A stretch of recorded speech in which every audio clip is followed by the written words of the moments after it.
Folio 31 verso continues with these fancy plays where the master is holding two large branches. I mean, they're illustrated about this big with sort of small, stubby, cut off branches sticking off them.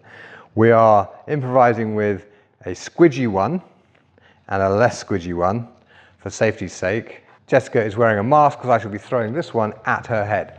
And I have a dagger here, so I know what I'm doing. So she's there, framed on the right side, and I'm here waiting for her. So what I do is, maybe she's attacking, maybe she's not, but the implication, I think, it appears from the text that the person with the sticks takes the initiative, throws the first one at their head, covers the lance with the other one, and then strikes.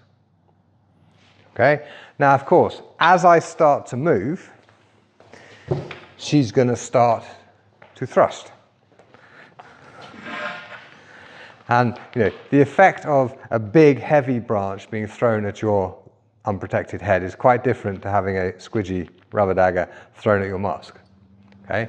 So as I start to move, and I fumbled my dagger pull, but that's okay. And yes, I missed. Damn it.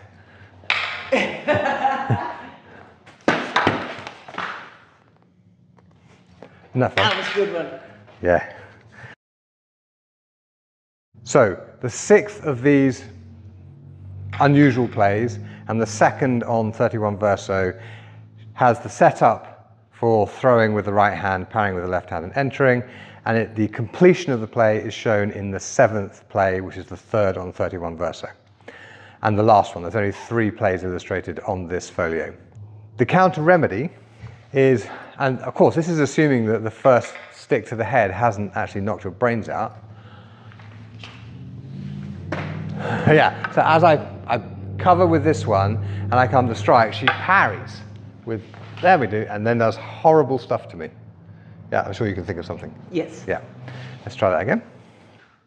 So, then horrible things will happen. Yes. Yes. There we go. No, that's fine. Yeah. That was fun, wasn't it?